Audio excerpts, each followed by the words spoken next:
आपने राक्षस या हॉन्टेड हाउस के बारे में तो सुना होगा, लेकिन कभी किसी म्यूजिक की धुन के ड्रोने होने के बारे में नहीं सुना होगा। आज की कहानी एक ऐसी ही धुन के बारे में है जो सुनने में तो बहुत सुरीली लगती है, लेकिन असल में श्रापित है। कहानी की शुरुआत एक औरत कैथरीन से होती है, जो किसी से कॉल पर बात करते हुए एक धुन के बारे में बता रही थी। वो कहती है, तुम समझ नहीं रहे, ये एक भूतिया धुन है और मैं इसे रेडियो पर टेलीकास्ट नहीं करवाना चाहती। फिर कैथरीन एक बॉक्स खोलती है जिसमें एक पेज पड़ा हुआ था। उस पर एक सॉन्ग की धुन लिखी हुई थी। कैथरीन इस बॉक्स को उठाकर बाहर ले जाती है और उस पर पेट्रोल डालकर उसे जलाने की कोशिश करती है, लेकिन जैसे ही वो इस बॉक्स को आग लगाती है, वो बॉक्स खुद ही बंद हो जाता है। कैथरीन को अंधेरे में थोड़ा दूर दो आंखें चमकती हुई नजर आती हैं और साथ ही उसे एक शैतानी आवाज सुनाई देती है। तभी एक अनजान शक्ति उसे आग में धक्का दे देती है, जिसमें वो उस आग में ही जल के मर जाती है। इसी बीच वहाँ बारिश होने लगती है, जिस कारण बॉक्स को लगी आग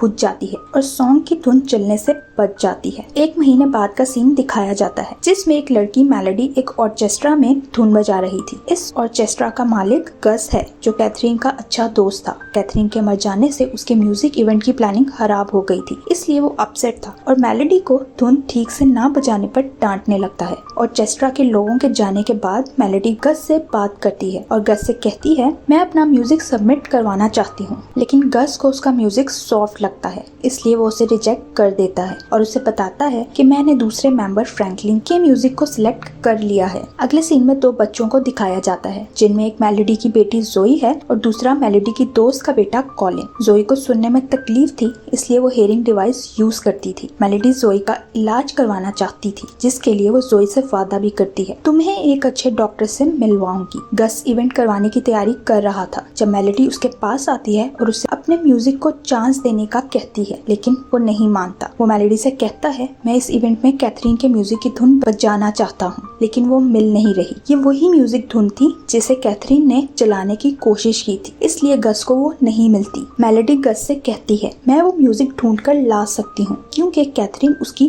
गुरु थी और वो जानती थी कैथरीन म्यूजिक कैसे बनाती थी। मेलोडी हर हाल में गस को खुश करना चाहती थी, ताकि उसे बोनस मिले और वो अपनी बेटी का इलाज करवा सके। मेलोडी कैथरीन की म्यूजिक धुन लाने उसके घर जाती है, जहाँ उसकी मुलाकात कैथरीन की बहन से होती है, जो मेलोडी को अंदर आने से मना करती है, क्योंकि कैथरीन नहीं चाहती थी कि उसकी बनाई हुई म्यूजिक धुन किसी के भी कानों में पड़े। मेलोडी जंगल में छुप जाती है और कैथरीन की बहन के जाने के बाद विंडो से घर के अंदर जाती है, जहाँ उसे एक पल के लिए शीशे में कोई खड़ा नजर आता है। फिर वो उसे इग्नोर करके आगे बढ़ जाती है। उसे वही बॉक्स मिलता है जिसमें म्यूजिक धुन की नोट्स थे और साथ ही उसे 2 रिकॉर्ड्स भी मिलते हैं, जिनमें उस धुन की सीडीज थी। मेलोडी उसे सुनती है तो कुछ ही देर बाद वहाँ अंधेरा हो जाता है और उसे विजन आने लगते हैं, जिसमें वो एक लड़की को झील में डूबते देखती है। तभी एक कौवा विंडो से टकराता है तो मेलोडी डर जाती है और उस बॉक्स को उठा के अपनी कार में जाती है, लेकिन वो कार की चाबी अंदर ही भूल आई थी। मेलोडी वापस चाबी लेने अंदर जाती है, लेकिन वहाँ उसे कोई काले कपड़ों में खड़ा नजर आता है, इसलिए मेलोडी डर के मारे भागकर कार में वापस आ जाती है और बस वहाँ से भागने की करती है। धुन लेके गस के पास जाती है और उससे कहती है,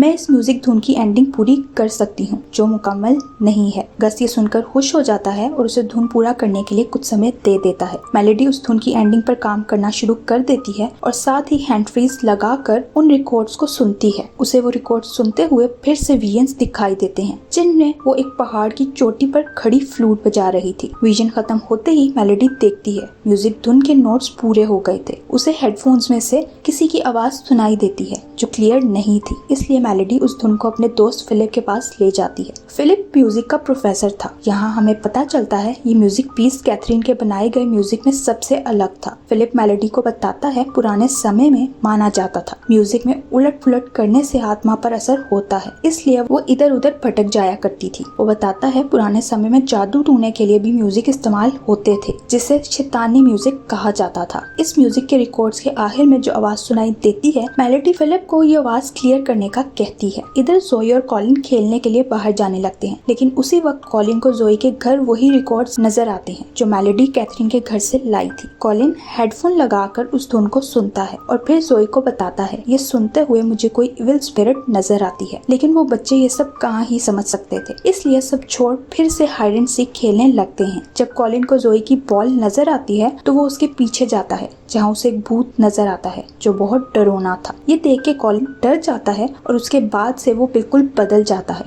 वो बार बार उस धुन की विसल बजाता है क्योंकि वो उसके माइंड से निकल नहीं रही थी। रात को कॉलिन के बेड के नीचे एक चूहा दिखता है जिसके पीछे वो भूत था जो कॉलिन को अपने वश में करके अपने साथ ले जाता है और फिर कॉलिन गायब हो जाता है। जब मेलोडी और कॉलिन की मॉम को इस बारे में पता चलता है कि कॉलिन गायब हो गया है तो वो दोनों फौरन परेशानी में पुलिस को रिपोर्ट करती हैं। तो पुलिस वहां आकर पूछताछ शुरू कर देती है। अगले दिन मेलोडी और चेस्ट्रा जाकर गस से मिलती है और उसे कहती है कैथरीन ने ये बच्चों की धुन बनाई थी, लेकिन बच्चों के हिसाब से ये म्यूजिक बहुत डार्क है। लेकिन गस को इस बात से कोई फर्क नहीं पड़ रहा था क्योंकि उसे बस इस धुन की एंडिंग चाहिए थी। मेलोडी गस से ये एंडिंग पूरी करने के लिए एक दिन का समय और मांगती है क्योंकि वो जानती थी अगर उसने ये धुन पूरी ना की तो इवेंट में फ्रैंकलिन का म्यूजिक बजाया जाएगा। दूसरी तरफ मेलोडी के म्यूजिक को इवेंट के लिए फाइनल होता देख फ्रैंकलिन चिढ़ जाता है। वो और चेस्ट्रा के साथ इस म्यूजिक को बजाता है लेकिन तभी उसकी नाक से खून निकलने लगता है और वो बेहोश हो जाता है। सामने बैठी मेलोडी को विजन में बर्फ के पहाड़ों के बीच एक महल नजर आता है और उसके नाक में से भी खून निकलने लगता है। बाहर आने के बाद मेलोडी को पता चलता है विजन में नजर आने वाली जगह एक व्हील है जो जर्मनी में है। मेलोडी को जोई की बुक से हेलमैन पाइपर की कहानी का पता चलता है जिसके मुताबिक एक बार एक गांव में बहुत सारे चूहे आ गए थे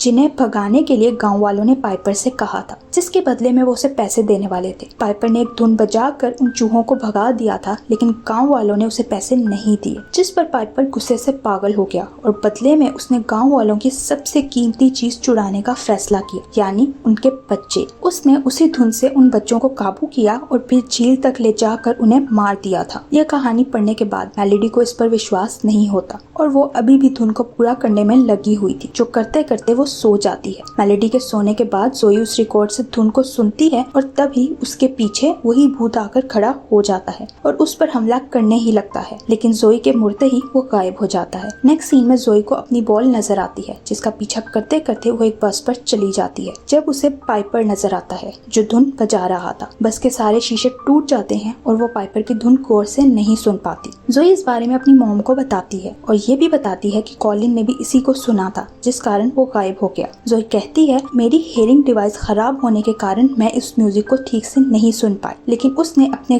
करीब किसी को महसूस किया था। मेलोडी को अपनी अलमारी में कोई आवाज सुनाई देती है और तभी घर के दरवाजे खुद ही बंद हो जाते हैं। उसी वक्त भूत उन पर अटैक कर देता है। ये सुनकर जोई मेलोडी के पास जाती है तो देखती है उसकी मॉम टेबल पर बैठकर कुछ लिख रही हैं। असल में पाइपर ने मेलोडी के शरीर पर कब्जा किया हुआ था और वो मेलोडी के जरिए इस धुन को पूरा कर रहा था। मेलोडी जोई की तरफ अजीब नजरों से देखती है और फिर उसे जोर से धक्का देती है, पर जोई डरने के बजाय अपनी मॉम को बचाने के लिए उन पेपर्स को फाड़ देती है और तभी मेलोडी होश में आ जाती है। उधर हॉल में फ्रैंकलिन गस से कहता है मैं इस धुन की एंडिंग को पूरा कर लूंगा और तभी वहाँ मेलोडी भागती हुई आती है। वो गस से कहती है ये धुन वैसी नहीं है जैसा वो सोच रहे हैं। वो बताती है ये धुन कैथरीन ने नहीं लिखी, इसीलिए वो नहीं चाहती कैथरीन का नाम धुन के साथ जोड़ा जाए। गस उसकी बातों पर ध्यान नहीं देता क्योंकि वो किसी भी कीमत पर इस धुन को इवेंट में बजाना चाहता था। तभी फ्रैंकलिन उसके पास आकर बताता है मैंने इस धुन की एंडिंग को अपने वर्जन में बना लिया है और हम इस धुन को इवेंट में प्ले कर सकते हैं। मेलोडी उन्हें रोकने की बहुत कोशिश करती है लेकिन वो नहीं मानते, बल्कि गस मेलोडी को और चेस्ट्रा से बाहर निकाल देता है। दूसरी तरफ कॉलिन की मॉम को भी पाइपर ने अपने वश में कर लिया था। वो स्टेज की छत पर खड़ी थी और नीचे उसे झील नजर आ रही थी जहाँ कॉलिन डूब रहा था। वो कॉलिन को बचाने के लिए स्टेज की छत से छलांग लगा देती है जिस कारण उसे चोट लग जाती है। मेलोडी कॉलिन की मॉम को नीचे गिरता देखकर उनके पास जाती है और चेस्ट्रा में बैठे सब लोगों से मदद मांगती है। उन सब पर उस धुन का असर था, इसलिए वो लोग इस धुन की प्रैक्टिस कर रहे थे, जिस वजह से कोई भी उसकी मदद नहीं करता। मेलोडी के पास फिलिप आता है जो मेलोडी को इस धुन के रिकॉर्ड का आखिरी हिस्सा सुनाता है जिसे फिलिप ने क्लियर कर लिया था। इस रिकॉर्ड में एक अधूरी आवाज थी जो किसी इंसान की थी। ये आवाज लैटिन में थी जिसके पहले पार्ट का मतलब था खून खराबा ही मेरी दुनिया है। मेलोडी इस धुन के तोड़ के लिए कैरेटीन के घर जाती है क्योंकि वो जानती थी पाइपर मेलोडी के जरिए धुन को पूरा करना चाहता था, जैसे उसने कैरेटीन के साथ किया। जाने से पहले वो फिलिप को दोबारा इस धुन को सुनने से मना करती है। जोई की बुक में लिखी गई कहानी के मुताबिक गांव के लोगों ने पाइपर को मारकर अपना बदला ले लिया था, लेकिन पाइपर ने कहा था जब तक उसकी धुन जिंदा है तब तक उनके बच्चे सुरक्षित नहीं रहेंगे। तभी जोई को कॉलिन की आवाज सुनाई देती है जो उसे कुछ दिखाना चाहता था, लेकिन वो कॉलिन नहीं बल्कि पाइपर था। नेक्स्ट सीन में पाइपर जोई को भी अपने साथ ले जाता है,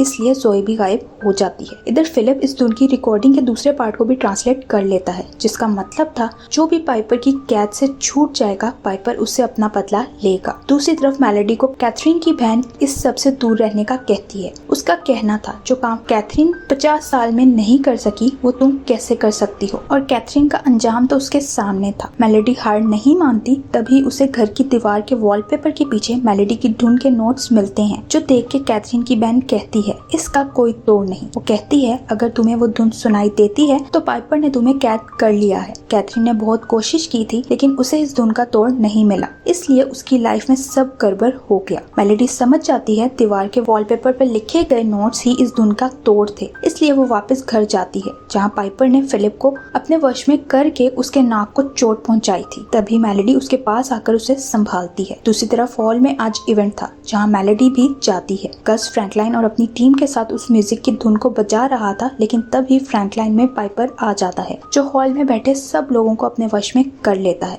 मेलोडी स्टेज की बैक साइड पर जाती है और लाइट काट देती है, लेकिन अब बहुत देर हो चुकी थी। उसी वक्त पाइपर फ्रैंकलाइन के शरीर को फाड़ कर बाहर आ जाता है और सब लोगों की जान ले लेता है। फिर पाइपर वही धुन बजाता है जिससे हॉल में बैठे सब बच्चे उसके वश में आने लगते हैं। तभी एक जादुई दरवाजा खुलता है जिससे पाइपर सब बच्चों को अपनी दुनिया में ले जाता है। मेलोडी भी उनके पीछे चली जाती है और उसे पाइपर की दुनिया में हर तरफ बर्फ ही बर्फ नजर आती है। इसी बीच मेलोडी को जोई नजर आती है जो पाइपर के पीछे जा रही थी। मेलोडी उसे पकड़कर उसके कान से हियरिंग डिवाइस निकाल देती है तो जोई होश में आ जाती है। मेलोडी तुरंत जोई को लेकर उस दरवाजे से पाइपर की दुनिया से वापस आ जाती है, लेकिन पाइपर उन्हें देख लेता है और वो जोई को वापस लाने के लिए उनके पीछे जाता है। पाइपर मेलोडी पर हमला करता है और उसे एक साइड पे फेंक देता है। जोई उससे बचने के लिए भागकर कहीं छुप जाती है, लेकिन पाइपर उसका पीछा नहीं छोड़ता। तभी मेलोडी उस धुन का तोड़ करने के लिए सुरों को चेंज करके उन्हें सुरीला बनाकर बजाती है, जिस कारण पाइपर को तकलीफ होने लगती है। मेलोडी और जोई दोनों मिलकर इस धुन को बजाती हैं, जो सुन के पाइपर के अंदर से चूहे निकलते हैं जो उसे काटना शुरू करते हैं और पाइपर अपने अंजाम को पहुंच जाता है। पाइपर के मरते ही सब बच्चे उस दरवाजे से बाहर आ जाते हैं, जिनमें कॉलिन भी था, और फिर वो दरवाजा हमेशा के लिए गायब हो जाता है। आखिरी सीन में हम देखते हैं जोई भी मेलोडी की तरह बहुत अच्छी बांसुरी बजाने लगी थी। वो अपने टीचर को एक धुन सुनाती है जो पुराने सॉन्ग से इम्प्रेस होकर बनाई गई थी। यहाँ हम कहानी में एक ट्विस्ट देखते हैं कि बांसुरी बजाते हुए जोई की आंखें चमकने लगती हैं, जिसका मतलब था पाइपर अभी भी गया नहीं है। और यहाँ इस मूवी का एंड हो जाता है। Thank you for watching.